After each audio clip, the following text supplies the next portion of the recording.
Last night my husband and I watched a film called Priceless. It features an Australian-born actor and singer named Joel Smallbone, and it's written, produced and directed by some of his brothers.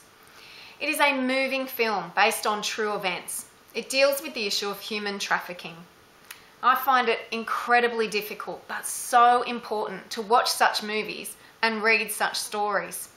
In this day and age of digital media and rampant sexuality, it is essential for everyone to understand that people are not possessions, they are not property. Freedom is a basic fundamental human right. Selling and enslaving others is abhorrent, and it is the lowest form of cruelty and barbarity.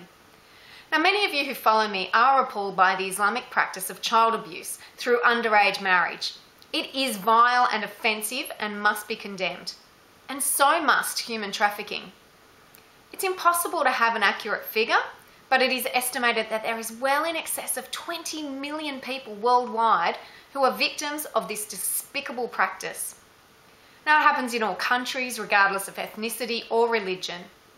Human trafficking is not limited to sexual exploitation. It also includes harvesting organs and forced labour. But it's worth noting that it is pornography and prostitution that largely drives this foul trade. It's children that suffer tremendously from the selfish and damaging attitudes of consumers who demand supply in this trade. You might think porn is harmless and prostitutes choose to sell their bodies for fun or money. Well, whilst there are a few vocal ones who gain notoriety or fame by espousing such views, the reality is many more are drug-affected, stolen, forced or trafficked into this industry. Many are threatened and violated in ways that we cannot begin to imagine. Now, like some of you, I was sexually assaulted as a teenager. I felt violated, abused, unclean. It was degrading. I was treated as an object. I was groped and I was used for another person's pleasure without my consent. It took many years for me to understand that those instances do not define who I am and that I am a woman of worth and value. I now have 2 daughters, and it horrifies me to think about them being abused for someone else's pleasure or trafficked for sexual servitude. I have a teenage son who, along with my daughters, will grow up surrounded by the normalisation of pornography and sexual exploitation. I am determined as a mother, as a woman and as a victim to promote a healthy, life-giving view of sex. Sex is fabulous in the right context between 2 consenting adults. But it is devastating when it's abused or distorted for the pleasure of selfish and ignorant people.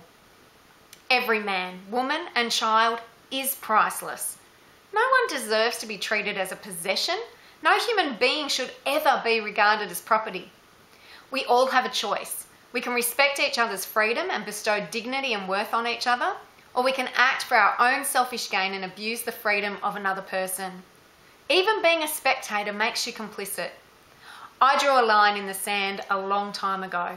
To me, every person is valuable. Every person has worth and deserves dignity. I will confront ideas and actions that encroach on or impose our freedoms. I will not tolerate the intolerable attitudes and actions that devalue people. I will stand for and defend our freedoms, whatever it takes.